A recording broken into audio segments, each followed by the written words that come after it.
Hi guys, मेरा नाम अमित सक्सेना है और मैं आपको इस ट्यूटोरियल में डेटा टाइप्स के बारे में बताऊंगा कि डेटा टाइप्स क्या होते हैं, हम सी शार्प में डेटा टाइप्स क्यों यूज़ करते हैं, क्या नीड है डेटा टाइप्स की, देखते हैं आगे। A data type specifies the size and type of variable values. ये डेटा टाइप साइज को स्पेसिफाई करता है और किस टाइप की वेरिएबल वैल्यू है वो बताता है। डेटा टाइप एक तरह की कैटेगरी है।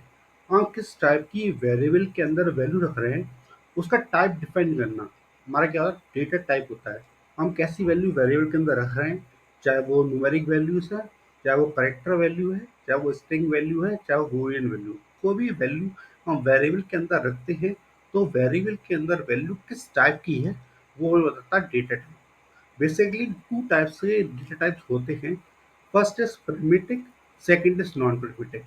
चलिए आगे देखते हैं। Primitive data types. A primitive data type is predefined by the programming language.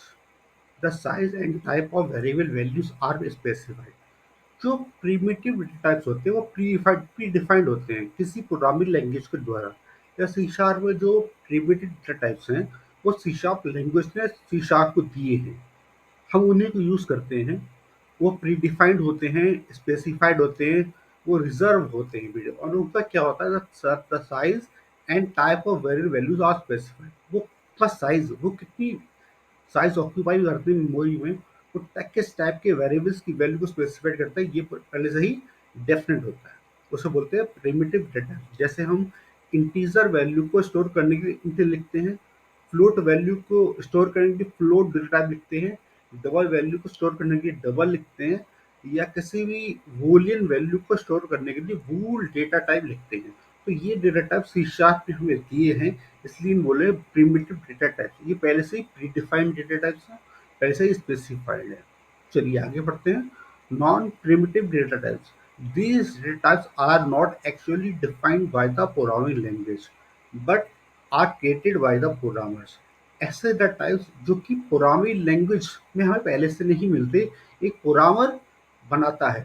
कोई प्रोग्रामर, कोई भी यूजर जो प्रोग्रामिंग कर रहा है, जो डेटा टाइप यूजर डिफाइंड है, स्पेसिफाई करता है, उसे बोलते हैं नॉन प्रिमिटिव डेटा टाइप्स। ये डेटा टाइप्स कोई सी शार्प लैंग्वेज हमें खुद से नहीं दे रही, इसे प्रोग्रामर क्रिएट करता है। इनका साइज स्पेसिफाइड नहीं होता, इनका साइज फिक्स नहीं होता, कितनी स्पेस ही लेंगे इस बारे में पता नहीं होता। चलिए आगे देखते हैं। C sharp has total 13 primitive data types. C sharp के पास टोटल 13 प्रिमिटिव डेटा टाइप्स होते हैं जो कि प्री डिफाइंड है। कौन कौन से होते हैं? Bool, byte, char, decimal, double, float, int, long, S byte, short, U int, U long, U short. ये डेटा टाइप्स होते हैं जो प्रिमिटिव होते हैं, सी शार्प ने हमें प्रोग्रामिंग के लिए दिए हैं। देखिए मैंने ये कैपिटल में लिखा है बूल बाइट, पर जो भी डेटा टाइप होते हैं वो हमेशा उनके कीवर्ड जो होते हैं वो स्मॉल में लिखे जाते हैं। बूल स्मॉल में होगा, बाइट स्मॉल में होगा, कैर स्मॉल में, हर चीज स्मॉल में होती है। यहाँ पर एस बाइट है, यू इंट का मतलब क्या होता है? एस बाइट का मतलब साइंड बाइट। साइंड का मतलब ये होता है जब हम किसी डेटा टाइप में पॉजिटिव भी और नेगेटिव दोनों तरह की वैल्यू ले सकते हैं, उसे बोलते हैं साइंड। और यू इंट का मतलब होता है अनसाइंड, जिसके अंदर सिर्फ पॉजिटिव वैल्यू लेते हैं उसे बोलते हैं अनसाइंड, या फिर यू इंट हो गया, यू लॉन्ग हो गया, एस बाइट हो गया। चलिए आगे बढ़ते हैं डेटा टाइप्स के बारे में। We basically divide data types in 5 category. Basically data type को हमने 5 कैटेगरी में डिवाइड किया है। जैसे मैंने आपको बताया था सी शार्प में 13 डेटा टाइप होते हैं, पर मगर हम 13 पूरे यूज नहीं करते हैं, हम कुछ ही यूज करते हैं। तो मैंने आपको डेटा टाइप को समझाने के लिए इसको 5 कैटेगरी में डिवाइड किया, देखिएगा। Data types, keywords, bytes. Keywords क्या होते हैं मैंने आपको बताया था। कीवर्ड्स एक रिजर्व वर्ड होते हैं, मैंने आपको बताया था, प्री डिफाइंड वर्ड्स होते हैं जिनका कोई मीनिंग होता है, उन्हें हम वेरिएबल की प्लेस पे यूज नहीं कर सकते। मैंने आपको कीवर्ड के बारे में बताया था। अब देखिए यहाँ देखते हैं डेटा टाइप्स, कीवर्ड और बाइट्स।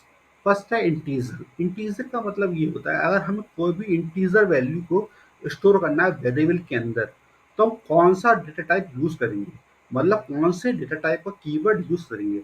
अगर हम इंटीजर वैल्यू को यूज कर रहे हैं, इंटीजर वैल्यू को मतलब चाहे वो पॉजिटिव हो चाहे वो वैल्यू नेगेटिव हो या फिर वैल्यू कैसी हो, ज़ीरो हो। तो हम कीवर्ड यूज़ करते हैं डेटा टाइप्स का, वो बाइट भी कर सकते हैं, शॉर्ट भी कर सकते हैं, इंट भी कर सकते हैं, लॉन्ग भी कर सकते हैं। देखिए, ये कैपिटल लेटर में लिखा है बी, मगर मैंने आपको लिखा ज़रूर है, और आप हमेशा स्मॉल लेटर में यूज़ करिए। कीवर्ड जब भी लिखे जाते हैं, स्मॉल लेटर्स में लिखे जाते हैं। Byte, short, int, long small letters में लिखे जाते हैं। तो हम क्या करते हैं, जो हम टीजर टाइप की वैल्यू को स्टोर करने के लिए हम ये बाइट, शॉर्ट, इंट, लॉन्ग जो कीवर्ड है वो यूज करते हैं।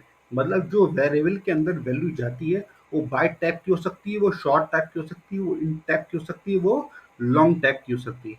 डिपेंड ये करता है कि किसका साइज कितना है। जैसे बाइट का अपना साइज होता है, बाइट का साइज होता है 0 से 255 तक। मैंने यहाँ लिखा नहीं है पर मैं आपको बता रहा हूँ कि 0 से 255 तक यहाँ पे साइज होता है। तो हम उसके बीच में ही वैल्यूज को लिख सकते हैं। अगर उससे ज़्यादा वैल्यू लेंगे तो वहाँ पे एरर देगा, क्योंकि इसका साइज जितना होता है हम उतना नहीं लिखते हैं। देखिए, बाइट का साइज 1 बाइट्स है। 1 बाइट्स का मतलब होगा 8 बिट। मतलब 8 बिट जो होती है, 8 बिट जो होती है उसको बोलते हैं 1 बाइट। ऐसे शॉर्ट का साइज 2 बाइट्स लिखा है, मतलब 16 बिट। इंट का 4 बाइट्स लिखा है, इसका मतलब 32 बिट्स। लॉन्ग का 8 बाइट्स लिखा है, ठीक है। तो ऐसे ही इंटीजर वैल्यू को रिप्रेजेंट करने के लिए हम बाइट, शॉर्ट, इंट, लॉन्ग में कोई भी डेटा यूज कर सकते हैं। डिपेंड ये करता है कि इसका साइज कितना है। जनरली हम इंट को यूज करते हैं। इंटीजर टाइप की कोई भी वैल्यू वेरिएबल जो स्टोर होती है तो वो इंट से हम डिफाइन करते हैं। Int A is equal to 11। Integer type का एक वेरिएबल लिया, उसमें 11 वैल्यू स्टोर है, ठीक है। नेक्स्ट देखते हैं रियल नंबर। रियल नंबर क्या होता है? Real numbers float, double, decimal. देखिए, रियल नंबर्स में क्या है, रियल नंबर भी कैटेगरी है। जैसे कि आपको फ्लोटिंग पॉइंट नंबर लिखना है, ऐसा नंबर जिसमें डेसिमल आता हो, जिसमें पॉइंट आता हो, तो हम उस डेटा टाइप्स को फ्लोट से, डबल से या डेसिमल से रिप्रेजेंट करते हैं।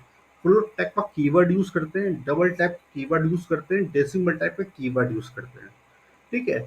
इसमें होता है क्या है, फ्लोट, डबल, डेसिमल में सबकी अपनी की रेंज होती है। कितनी रेंज है? जैसे फ्लोट में प्रिसीजन होता है वो 7 डिजिट्स का होता है, डबल में प्रिसीजन 15 to 16 डिजिट्स का होता है, डेसिमल में प्रिसीजन 28 से 29 डिजिट्स का होता है। अब आप बोलेंगे प्रिसीजन क्या होता है? देखिए, कोई भी नंबर है, उसमें पॉइंट लगा है। अगर किसी नंबर में पॉइंट लगा है तो पॉइंट से पहले और पॉइंट के बाद टोटल डिजिट्स जो काउंट होती है वो प्रिसीजन बोला जाता है। अगर 7 डिजिट है, फ्लोट का प्रिसीजन 7 डिजिट है, इसका मतलब है कोई नंबर है जिसमें पॉइंट लगा हुआ है, उस पॉइंट से पहले पॉइंट के बाद 7 डिजिट्स या उससे कम डिजिट्स होना चाहिए। अगर ज़्यादा डिजिट्स होंगी तो वो 7 ही नहीं ले लेगा। मैं आपको प्रैक्टिकल करके बताऊंगा अच्छी तरह, तो आपको समझ में आएगा कि मैं क्या बता रहा हूँ। अभी मैं आपको थ्योरी बता रहा हूँ, देखिएगा। Float, double, decimal. डबल में हम पॉइंट की वैल्यू भी और बिना पॉइंट की वैल्यू, दोनों वैल्यू को स्टोर कर सकते हैं डबल में, ठीक है। करेक्टर एक डेटा टाइप है जिसको हम कैर से रिप्रेजेंट करते हैं। कैर एक कीवर्ड है जिससे हम करेक्ट डेटा टाइप को रिप्रेजेंट करते हैं। अभी हम प्रैक्टिकल देखेंगे, उसमें डीप में देखेंगे किस तरह से हम काम करते हैं, अभी समझते हैं। वूलियन डेटा टाइप्स है जिसको वूल कीवर्ड से लिखते हैं। वूलियन क्या होता है? अगर वूलियन एक डेटा टाइप होता है जो वूल कीवर्ड के थ्रू सिर्फ दो वैल्यू स्टोर करता है, ट्रू या फॉल्स। अगर कंडीशन ट्रू है तो ट्रू देगा, कंडीशन फॉल्स है तो फॉल्स स्टोर देगा वेरिएबल के अंदर। स्ट्रिंग, स्ट्रिंग में क्या है, जब नंबर ऑफ मल्टीपल करेक्टर्स हम एक वेरिएबल में लिखते हैं उसे बोलते हैं स्ट्रिंग, ठीक है। ये डेटा टाइप है, मैं आपको अभी प्रैक्टिस करके बताऊंगा इसी वीडियो में। चलिए आगे देखते हैं। डेटा टाइप्स फिर आते हैं। Data type size, precision. जैसे मैंने आपको बताया था कि फ्लोट पे क्या होता है, 4 बाइट्स रहता है फ्लोट में, और प्रेसिजन क्या होता है, 7 डिजिट्स। मतलब कोई एक नंबर है में पॉइंट से पहले और पॉइंट के बाद टोटल डिजिट्स होती है वो 7 होना चाहिए या 7 से कम होना चाहिए। अगर 7 से ज़्यादा है तो वो 7 ही लेगा फ्लोट में। कैसे लेगा मैं आपको दिखाऊंगा अभी। वैसे डबल है, डबल में हम कॉस्ट अब इंटीजर वैल्यू भी स्टोर कर सकते हैं, फ्लोटिंग पॉइंट वैल्यू भी स्टोर कर सकते हैं। ये इसमें क्या होता है, 8 बाइट्स होता है। इसके मतलब 15 to 16 डिजिट्स का मतलब है कोई नंबर है, इस नंबर में पॉइंट से पहले और पॉइंट के बाद टोटल डिजिट्स 15 to 16 होनी चाहिए या उससे कम होना चाहिए, ठीक है। डेसिमल में क्या होता है कि हम कोई नंबर लिख रहे हैं, काफ़ी बड़ा नंबर लिख रहे हैं, इससे बड़ा नंबर लिख सकते हैं और प्रेसिशन 28 से 29 डिजिट्स के 20 में होना चाहिए, और उससे कम होना चाहिए या उतना ही होना चाहिए। ठीक है, चलिए आगे बढ़ते हैं। बूलियन, बूलियन का मतलब क्या होता है? Boolean, bool keyword is to store the two values true और फॉल्स। बूलियन एक डेटा टाइप, बूलियन एक डेटा टाइप है जिसको रिप्रेजेंट करने के लिए हम बूल कीवर्ड यूज करते हैं। BWL, बूल। जो बूल कीवर्ड यूज करते हैं उसमें जो हम वेरिएबल डिफाइन करते हैं उसमें दो ही वैल्यू आती है, अगर ट्रू आती है या फॉल्स आती है। आज मैं आपको बताऊंगा टेबल में किस तरह हम करते हैं। चलिए आगे देखते हैं। String and character data type. String, अब पढ़ते हैं आगे। String stores multiple characters in a single variable. एक सिंगल वेरिएबल के अंदर हम मल्टीपल कैरेक्टर्स को स्टोर कर सकते हैं स्ट्रिंग डेटा टाइप के through. String store multiple characters in a single variable. Variable क्या होता है मैंने आपको बताया था। वेरिएबल क्या करते हैं हम? वेरिएबल में वैल्यू को स्टोर करते हैं। अगर स्ट्रिंग टैग की वैल्यू को स्टोर कर रहे हैं तो मल्टीपल कैरेक्टर्स को एक वेरिएबल में स्टोर कर सकते हैं। नेक्स्ट देखते हैं। Double quotes will be use with string data type. Double, जब भी हम स्ट्रिंग यूज करते हैं तो वैल्यू को हमेशा डबल इन्वर्टेड कॉमा में लिखते हैं, डबल कोट्स में लिखते हैं। चाहे वो मल्टीपल करेक्टर्स कुछ भी हो सकते हैं, 1 2 3 4 5 भी हो सकते हैं, मेरा नाम भी हो सकता है, AMIT अमित भी हो सकता है, या नंबर्स और करेक्टर्स मिक्स भी हो सकते हैं, अमित 1 2 3 भी हो सकता है। तो जब भी हम कोई वैल्यू लिखते हैं स्ट्रिंग के अंदर डबल कोट्स में लिखेंगे। चलिए आगे देखते हैं। Char store single character at a time in variable. जो करेक्टर है, करेक्टर करेक्टर एक डेटा टाइप है जिसको हम कैर से रिप्रेजेंट करते हैं, कैर कीवर्ड से रिप्रेजेंट करते हैं। वो जो भी कैर कीवर्ड होता है वो सिंगल करेक्टर, एक सिंगल करेक्टर एक टाइम में वेरिएबल में स्टोर करता है। ठीक है। Single quotes will be use for care data types. जब भी करेक्टर टाइप के डेटा टाइप हम लिखते हैं तो केयर कीवर्ड के साथ में वैल्यूज पे सिंगल क्वोट्स लगाते हैं जिससे कि वो वहाँ पे उस टाइप की वैल्यू करेक्टर की वैल्यूज हो जाती है। चलिए अब हम अपने विजुअल स्टूडियो में चलते हैं।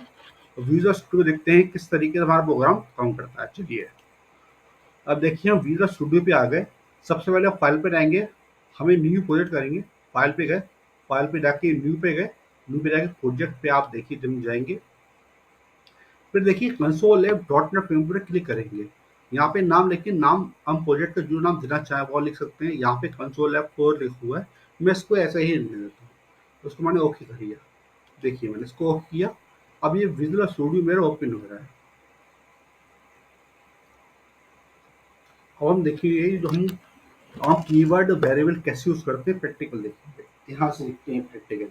देखिए मैं स्टार्टिंग में क्या करता हूँ कि सबको हटा देता हूँ। ठीक है। आपको भी ऐसे ही करना। अगर आप एक बिगिनर्स हैं, आप एक बिगिनर प्रोग्रामर है तो आपको खुद से कोड लिखना है, आपको हेल्प नहीं लेनी है। देखिए कैसे करते हैं। सबसे पहले मैंने आपको लास्ट वीडियो में बताया था कि हम यूजिंग कीवर्ड लिखते हैं और सिस्टम नेम स्पेस को इंपोर्ट करते हैं। USING यूजिंग कीवर्ड लिखेंगे और सिस्टम नेम स्पेस को इंपोर्ट करेंगे। सिस्टम नेम स्पेस का उसको इंपोर्ट करेंगे। ठीक। उसके बाद हम क्या करते हैं, हम क्यों करते हैं ये मैंने लास्ट वीडियो में आपको बताया था। फिर लिखते हैं स्ट्रक्चर प्रोग्राम क्या होता है। पहले नेम स्पेस आता है, क्या आता है? Name space. नेम स्पेस आएगा, मेन नेम स्पेस पर नाम आएगा। नेम स्पेस का नाम कुछ भी दे सकता हूँ। सपोज मैंने दे दिया कंसोल दे दिया, क्या दे दिया, या फिर डेटा टाइप्स दे दिया, डेटा टाइप्स। नाम यूजर डिफाइंड होता है, कोई भी नाम लिख सकते हैं। डेटा टाइप्स हो गया। उसके बाद हमने एंटर किया। एंटर के बाद हमने कर्ली ब्रैकेट लगाई, यहाँ से ओपनिंग ब्रेसेस लगाए, नेम स्पेस यहाँ से स्टार्ट हो गया। और नेम स्पेस के अंदर क्या आता है? क्लास आता है। हमने क्लास लिखा, क्लास कीवर्ड लिखा, क्लास का नेम कुछ भी लिख सकते हैं। हमने प्रोग्राम, मान लीजिए नाम हमने आइडेंटिफायर दे दिया, प्रोग्राम क्या दे दिया? प्रोग्राम। और हमने इसको एंटर किया। ठीक है। तो देखिए आपको समझ में आ रहा होगा। हमने यहाँ से सिर्फ दबा के ये किया। अब देखिए अच्छी तरह आपको समझ में आ रहा होगा हमने क्या की। पहले हम यूजिंग सिस्टम लिखा, यूजिंग से कीवर्ड है, और इसके थ्रू हम system name space co dot net framework में इंपोर्ट करते हैं। हमने इसको लैंग्वेज क्लोज कर दिया, सेमीकोलन लगा दिया। ये स्टेटमेंट ही टर्मिनेट हो गया। नेक्स्ट में देखिए नेम स्पेस लिखते हैं। Name space space data types, ये उसका नाम है। और नाम कुछ भी लिख सकते हैं। किसी का नाम क्या होता है? आइडेंटिफायर। मैंने आपको बताया था नेम स्पेस का नाम क्या है? आइडेंटिफायर। डेटा टाइप्स क्या? आइडेंटिफायर। फिर हमने ब्लॉक बनाया, यहाँ से ओपन हो गया और यहाँ पे क्लोज होगा। यहाँ से लेके यहाँ तक जो भी लिखेंगे वो नेम स्पेस के अंदर आएगा। फिर क्लास, क्लास लिखा हमने, स्टार्ट किया, क्लास का नाम दिए, यूजर डिफाइन कुछ भी दे सकते हैं। क्लास का ब्रेसेस यहाँ से स्टार्ट किया और यहाँ पे क्लोज की। हम इसके अंदर जो भी लिखेंगे वो क्लास के अंदर आएगा। ठीक है, अब देखिए हमने आपको बताया था स्टार्टिंग लेवल में हम मेन मेथड वर्क करेंगे। कम से कम एक प्रोग्राम को एग्जीक्यूट करने के लिए हमें कम से कम एक क्लास और एक फंक्शन या मेथड चाहिए, तो हम मेन मेथड यूज करेंगे। चलिए हम मेन मेथड लिखते हैं। मेथड क्या होता है मैंने आपको बताया था अच्छी तरीके से। मेथड लिखते कैसे हैं, कोई नाम लिखा, जैसे मैंने मेन नाम लिखा, दो पैरेंथेसिस लगा दिए, तो मेथड हो गया। अब यहाँ पे क्या करेंगे, स्टैटिक वॉइड में लिखेंगे। स्टैटिक वॉइड में क्यों लिखेंगे ये मैं रीजन कब बताऊंगा जब हम प्रोग्रामिंग करेंगे। देखिए स्टैटिक वॉइड में एक मेथड हो गया। मेन मेथड कैसे लिखते हैं, मेन लिखा, दो पैरेंथेसिस लगा, तो ये हो गया मेथड। मेथड मेथड में क्या वॉइड लगा दिया, मतलब कुछ भी रिटर्न नहीं करेगा। वो क्या होगा, स्टैटिक होगा। क्या होगा, स्टैटिक। हम यहाँ पे स्पेलिंग कर देते हैं स्टैटिक की। चलो अब हो गया। अब आप क्या करेंगे, इसका अपना ब्लॉक होता है तो हम उसका ब्लॉक ही यहाँ पे ओपनिंग ब्रैकेट और क्लोजिंग ब्रैकेट लगा देंगे। अब देखिए, अब मैं आपको बताता हूँ कि मैंने अब तक जो पढ़ाया था वेरिएबल्स डेटा टाइप्स को कैसे यूज करते हैं।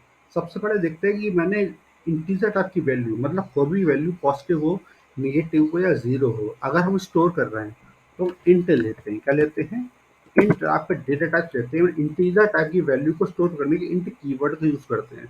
अब ये इस डेटा टाइप में हम एक वेरिएबल लेंगे, सपोज ए लिया हमने। वेरिएबल कोई वैल्यू को स्टोर करता है, इसके अंदर वो कोई भी वैल्यू ले सकते हैं जो पॉजिटिव हो, नेगेटिव हो या जीरो। हमने लिया 1 1, तो हमने यहाँ पे लिया।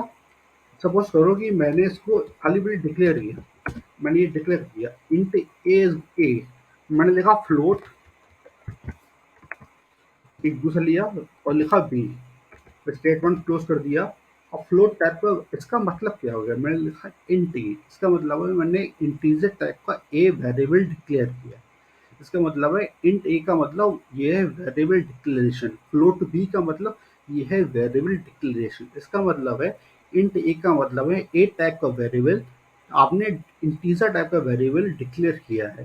फ्लोट बी का मतलब आपने फ्लोट टाइप का वेरिएबल को बी बनाया है, उसे डिक्लेयर किया है। चलिए और देखते हैं, मैं आपको सारे इसको बताऊंगा।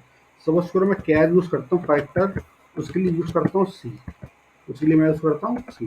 यू का वेरिएबल डिक्लेरेशन हो गया, डेटा टाइप नाम लिखा और वेरिएबल का नाम लिखा, ये होगा वेरिएबल डिक्लेरेशन। ठीक, और स्ट्रिंग लिखते हैं। स्ट्रिंग डेटा टाइप है, उसमें कीवर्ड हम स्ट्रिंग यूज करते हैं। और हमने वेरिएबल ले लिया str, सेमीकोलन लगा दिया। ठीक है, हमने फ्लोट ले लेते हैं। सपोज करो हमें डबल लेना है, सपोज करो डबल लेना है, DOU डबल डी ले लिया। अब देखिए मैंने स्ट्रिंग टाइप के लिए हैं, इसका मीनिंग क्या हो गया, देखिए ये मैंने वेरिएबल को डिक्लेयर किया। इंटीजर ए एक वेरिएबल है। इंटीजर ए का मतलब मैंने वेरिएबल को डिक्लेयर किया इंटीजर टाइप का। फ्लोट बी का मतलब बी एक वेरिएबल है और मैंने डिक्लेयर किया फ्लोट टाइप का बी वेरिएबल डिक्लेयर किया। कैर सी है, इसका मतलब सी एक वेरिएबल है और मैंने कैरेक्टर टाइप का डिक्लेयर किया। स्ट्रिंग में str एक वेरिएबल है और हमने स्ट्रिंग में स्ट्रिंग टाइप का उसे डायरेक्ट कीवर्ड से उसको स्ट्रिंग टाइप का वेरिएबल डिक्लेयर किया है। ये तो होता है वेरिएबल डिक्लेरेशन। ठीक है, अब क्या होता है जब मैं वेरिएबल को वैल्यू देता हूँ, जैसे मैंने ए को डिक्लेयर किया, ए को वैल्यू देता हूँ ए इज इक्वल टू 11, तो ये हुआ वेरिएबल इनिशियलाइजेशन। पहले मैंने वैल्यू को डिक्लेयर किया, तो आप देखिए फर्स्ट लिखा था वेरिएबल, ये था वेरिएबल डिक्लेरेशन। ये तो मैं देखिए इसको मैंने करा, ये वेरिएबल डिक्लेरेशन है और ये क्या है, वेरिएबल इनिशियलाइजेशन, मतलब किसी वेरिएबल को वैल्यू देना, किसी वेरिएबल को वैल्यू देना, कुछ भी देना, इनिशियलाइज करना, उसे बोलते हैं वेरिएबल इनिशियलाइजेशन। हम ये स्टेप एक ही स्टेप में भी कर सकते हैं। सपोज करो मैं यहाँ से हटा दूँ और मैं ऊपर ही ये स्टेप कर दूँ। देखिए यहाँ पे मैं आता हूँ और मैं आपको दिखाता हूँ, मैंने यहाँ पे ही लिख दिया 12। तो देखिए मैंने एक ही लाइन में वैल्यू भी डिक्लेयर, एक ही लाइन में मैंने क्या किया, वेरिएबल डिक्लेयर भी किया और वेरिएबल वैल्यू असाइन भी कर दी। तो इस पूरी लाइन को मैं क्या बोलूँगा, वेरिएबल इनिशियलाइजेशन। अब ये पूरा अगर मैं एक साथ लिखता हूँ उसे बोलता हूँ वेरिएबल इनिशियलाइजेशन। इससे पहले हमने पढ़ा था डिक्लेरेशन क्या होता है और इनिशियलाइजेशन क्या होता है। हम अलग अलग अलग स्टेप नहीं करते थे, हम एक ही स्टेप में भी कर सकते हैं। और इंटीजर में वैल्यू कौन सी आती है, कोई भी पॉजिटिव वैल्यू आ सकती है, कोई भी नेगेटिव वैल्यू आ सकती है, कोई भी जीरो आ सकती है। चलिए आगे देखते हैं। अब फ्लोट टाइप की फ्लोट में वैल्यू क्या आती है? मैंने आपको बताया था फ्लोट में पॉइंट की वैल्यू आती है, जिन वैल्यू में डेसिमल होता है, फ्लोटिंग पॉइंट होता है, वो वैल्यू फ्लोट में आती है। सपोज स्वरूप में वैल्यू करो 123.345 टू, मैंने ये वैल्यू दी, ये फ्लोट में वैल्यू दी थी, ठीक है। जब मैं फ्लोट में वेरिएबल को डिक्लेयर करके इनिशियलाइज करता हूँ, तो इनिशियलाइजेशन में हमें याद रखना है, आपको एफ लिखना है, प्रीफिक्स एफ यूज करना है। आपने एफ लिख दिया, इसका मतलब है आपने ये वैल्यू फ्लोट टैग के लिए। देखिए मैंने आपको बताया था कि हम फ्लोट में प्रेसिशन 7 डिजिट्स तक ही लिख सकते हैं, इसका मतलब हम वैल्यू कितनी हुई बड़ी डाल दें, पर जब कंसोल डॉट राइट लाइन की तरह उसकी वैल्यू प्रिंट करेंगे तो 7 से ज़्यादा वो नहीं देगा। मैं करके आपको दिखाता हूँ। ये वैल्यू देखिए, मैं इसकी वैल्यू बड़ी कर लेता हूँ, 134 लिखी। अब देखिए, पर ये वैल्यू आपको 7 ही दिखाएगा। देखिए पॉइंट से पहले, पॉइंट से पहले की वैल्यू, पॉइंट के बाद की वैल्यू टोटल 7 होना चाहिए, उसे बोलते हैं प्रेसिशन। करेक्टर में क्या होता है? करेक्टर में आप सिंगल वैल्यू लेते हैं, जैसे सिंगल कोट्स मैंने लिखा और मैंने लिखा ए, ये क्या हो गया? ये करेक्टर हो गया। करेक्टर कैट, करेक्टर टाइप का एक वेरिएबल डिक्लेयर किया, कैट से हमने ए, मतलब ये सिंगल करेक्टर उसने ले लिया। वो सिंगल करेक्टर कोई ए भी हो सकता है, सपोज करो मैं और लेता हूँ, वो कैट कोई CHAR, मैंने लिया CH। वो कैट कोई ये भी हो सकता है कि कोई नंबर ही हो सकता है, वो नंबर हो, चाहे न्यूमेरिकल नंबर हो, चाहे वो कैरेक्टर हो, वो सिंगल होना चाहिए, तो वो कैरेट लेगा, ठीक है। वो कोई, मैं और डिले करता हूँ, आपको समझाता हूँ। और कैर यहाँ पे लिया CH1 ले लिया वेरिएबल, इसके अंदर मैंने कोट्स में दिया, मैंने कोई स्पेशल सिंबल लिख दिया, जैसे एस्टिक, मैं एस्टिक भी लिख सकता हूँ। आप समझ रहे हैं? करेक्टर में हम कोई नंबर भी लिख सकते हैं, कोई अल्फाबेट भी लिख सकते हैं, कोई एस्टिक यानी कोई स्पेशल करेक्टर भी लिख सकते हैं, ठीक। पर वो सिंगल होना चाहिए, अगर डबल होगा तो एरर देगा। स्ट्रिंग में देखिए str टैग का हमने वेरिएबल डिक्लेयर करी है, इसको यहाँ पे इनिशियलाइजेशन कर लेते हैं। स्ट्रिंग में हम कुछ भी लिख सकते हैं। देखिए स्ट्रिंग में ऐसे मैंने लिखा is equal to combination of character को हम लिखते हैं डबल इन्वर्टेड कॉमा में, क्या लिखते हैं? डबल इन्वर्टेड कॉमा में लिखते हैं। इस डबल इन्वर्टेड कॉमा में हम मल्टीपल कैरेक्टर लिख लेंगे, वो स्ट्रिंग टाइप के वेरिएबल में शो हो जाएगा। जैसे मैंने लिखा अमित सक्सेना, अब ये पूरा कैरेक्टर है जो कि स्टोर हो गया str टाइप के वेरिएबल में। डबल इन्वर्टेड कॉमा में हम जो भी लिखते हैं वो हमारा स्ट्रिंग कहलाता है। आप कुछ भी लिख लीजिए। सब शुरू में दूसरा एक स्ट्रिंग टाइप का वेरिएबल बनाता हूँ।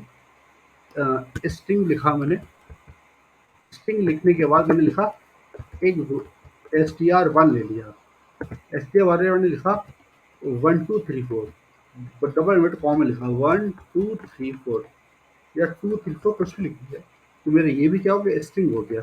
अब यहाँ पे जो कैरेक्टर्स हैं वो नंबर भी हो सकते हैं, वो अल्फ़ाबेट भी हो सकते हैं, वो कॉम्बिनेशन भी हो सकते हैं। आपको देख के समझ में आ रहा होगा। तो फिर से करता हूँ।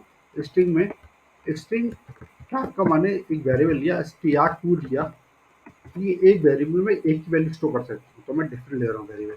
तो मैं इसको मैंने डिमांड कॉमा लिखा। अब देखिए मैं कॉम्बिनेशन रख रहा हूँ, अमित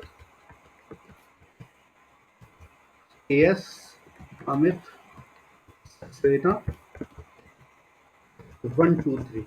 अब देखिए मैं इसमें, देखिए स्ट्रिंग में अगर कॉम्बिनेशन ले रहा हूँ, अल्फाबेट्स और नंबर कॉम्बिनेशन भी स्ट्रिंग में ले सकता हूँ, पर वो डबल इन्वर्टेड कॉमा के अंदर ही लिखा जाएगा। आई थिंक आपको समझ में आई होगी कि मैं आपको क्या बताना चाह रहा हूँ। अब डबल एक है, डबल के अंदर कोई भी वैल्यू लिख सकते हैं।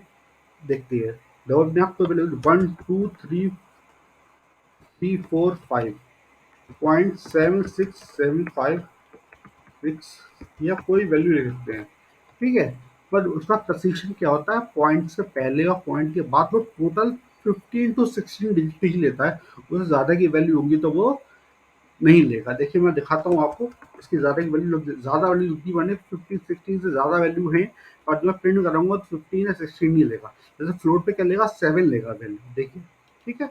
और फ्लोट पे हम प्रेसिशन प्रीफिक्स डी लगाते हैं, पर ये ऑप्शनल होता है, आप लगा भी सकते हैं और नहीं भी रह सकते हैं। फ्लोट पे जो आप वैल्यू लेते हैं उस प्रेसिशन नाम एफ लगाते हैं, ठीक है, वो कंपल्सरी होता है। अब डेसिमल ले लिए, डेसिमल जैसे हम डेटा टाइप में दिया, डेसिमल लिया, डेसिमल में मान ली डेसिमल आपने दिया, डेसिमल नंबर डी दिया, डी को वेरिएबल लिया, इसके अंदर वैल्यू स्टोर करें 1 2 3 4 5 6 7 8 0.1264। जब भी हम वैल्यू लेते हैं डेसिमल में वैल्यू स्टोर कराते हैं तो प्रोसीजर एम यूज़ करते हैं। इसका मतलब है वो वैल्यू क्या है हमारी डेसिमल। ठीक है, अब देखिए मैं क्या करता हूँ, मैंने आपको समझा दिया कि वेरिएबल के अंदर वैल्यू कैसे लेते हैं, कीवर्ड का यूज़ करते करते। अब मैं करता हूँ कंसोल डॉट राइट लाइन से प्रिंट कराता हूँ। Console dot right line, console dot right line दिया मैंने, कंसोल डॉट राइट लाइन में मैंने ये और यहाँ प्रिंट कराता हूँ कि इसकी वैल्यू एक ही वैल्यू प्रिंट कराई, एक ही वैल्यू करा दी। ठीक है, सेमी कॉलन दिया, इसको मैंने कॉपी किया यहाँ से, console dot right line copy किया यहाँ से मैंने, देखिए कॉपी कर दिया। और हमने कंट्रोल सी किया, कंट्रोल सी करने के बाद देखिए, देखिए कंट्रोल सी करने के बाद हमने यहाँ पे कंट्रोल वी कर दिया, हमने और लिया, हम सारी वैल्यू प्रिंट कराएंगे। देखिए हमने क्या किया, कंट्रोल वी दिया, फिर हम करेंगे, फिर हमने फिर कंट्रोल वी दिया करेंगे, फिर क्या कंट्रोल वी दिया, फिर क्या दिया हमने, फिर हमने कंट्रोल वी दिया, कंट्रोल वी दिया, कंट्रोल वी दिया, कंट्रोल वी दिया। देखिए हमने आपको बताया था कंसोल डॉट राइट लाइन के थ्रू हम किसी वेरिएबल की वैल्यू को प्रिंट कराते हो सीधे कंसोल पे राइट कर देगा। हमें ए वैल्यू प्रिंट करनी है तो ए लिख दिया, हमें वैल्यू बी प्रिंट करानी तो यहाँ बी लिख दीजिए, क्या लिख दीजिए बी, तो मैंने यहाँ पे बी लिख दिया। ठीक है, फिर क्या करानी है, करेक्टर में सी वैल्यू प्रिंट करानी है तो आप सी लिख दीजिए, तो आपने क्या किया यहाँ पे सी लिख दिया, करेक्टर की वैल्यू यहाँ प्रिंट हो जाएगी। सी के बाद आपने क्या किया, सी के बाद सी एस लिया, सी एस वन लिया, तो आपने यहाँ पे ये देखिए ध्यान से, सी एस लिया और ये पे नीचे लिखा C H one, C H one ले लिया आपने। और आप क्या लेंगे, सी एच वन के बाद एस टी आर वन लिया आपने, एस टी आर लिया, एस टी आर इस वैल्यू की वैल्यू को प्रिंट कराया आपने। एस टी आर के बाद आपने लिया S T R one, S T R one, फिर आपने लिया एस टी आर टू, नीचे आए आप, आपने लिया एस टी आर टू। अब देखिए जितने वेरिएबल से मैंने वैल्यू ली थी मैं उन सब प्रिंट कराना हूँ, फिर मैं आपको दिखाता हूँ। फिर हमने क्या था डेसिमल देखिए, और डेसिमल डबल भी मेरी वेरिएबल डी हो गया और डेसिमल में डबल डी हो गया, तो हम थोड़ा चेंज कर देंगे, एक वेरिएबल में एक वैल्यू असाइन होती है, तो हम क्या करेंगे यहाँ पे डी डी को डी वन कर देंगे। ठीक है, एक वेरिएबल हो गया, मैंने आपको बताया था कि नंबर से हम वेरिएबल की स्ट्रैक्ट नहीं कर सकते, बट नंबर को किसी करेक्टर के बाद ले सकते हैं हम वेरिएबल के। अब हमने यहाँ पे और लिया कंट्रोल वी दिया और यहाँ पे लिया डी और डी वन, पहले डी, ये डी लिया और यहाँ हमने क्या किया डी वन लिया, डी वन। अब देखिए जितने भी मैंने वैल्यूज लिए थे, integer, float, character, string, double, decimal, जो भी लिए थे उन सब की वैल्यूज को मैं प्रिंट कर रहा हूँ, उन सब की वैल्यूज को देख रहा हूँ।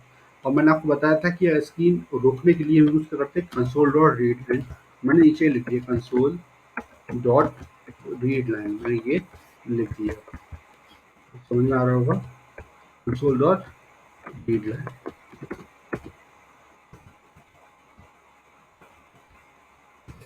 ठीक है, अब देखिए बेटा ध्यान से देखिए, अब देखिए अब वैल्यू देखिए फ्लोट में देखिए कितनी बड़ी वैल्यू है, और जब हम प्रिंट कराएंगे तो 7 डिजिट से प्रिंट होगी।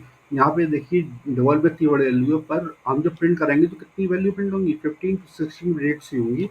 ठीक है, अब यहाँ पे इसको कंपाइल करते हैं और रन करते हैं। चलिए मैंने इसको कंपाइल और रन किया, देखते हैं यहाँ से।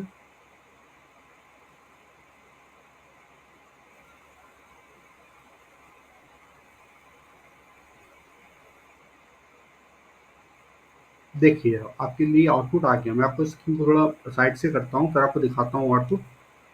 ये आउटपुट देखिए एक ही वैल्यू प्रिंट करी, वो 12 हो गया, इससे की वैल्यू कितनी थी 123.34521 थी, और इसमें वैल्यू कितनी आई इतनी, इसके अंदर से 7 वैल्यूज आई। प्रेसिशन मैंने आपको बताया था टोटल 7 होता है, तो पॉइंट से पहले और पॉइंट के बाद टोटल डिजिट 7 आई। देखिए और भी एक्स्ट्रा डिजिट उसने हटा दी, नेक्स्ट देखिए करेक्टर में क्या वैल्यू, ए वैल्यू आ गई, नंबर भी आ गए, 1 आ गया, स्टार था वो स्टार प्रिंट हो गया, स्ट्रिंग था हमें सक्सेना हो गया, नंबर भी वही प्रिंट हो गया, कॉम्बिनेशन जो करेक्टर का और लेटर का कॉम्बिनेशन हो गया, हमें सक्सेना 1 2 3।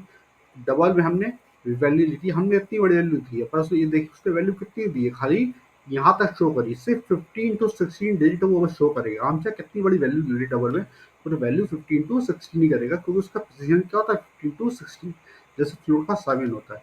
अब देखिए आपको बात समझ में आई होगी, फिर डेसिमल में वैल्यू ली वो वही प्रिंट होगी। इस टाइप से हमने ये देखा कि हम किस टाइप से वैल्यू, हमने इस प्रोग्राम में ये देखा कि हम कैसे वेरिएबल और वैल्यू को लेते हैं, कीवर्ड यूज कैसे करते हैं, इस प्रोग्राम में हमने देखा। मुझे उम्मीद है आपको समझ में आया होगा। अ,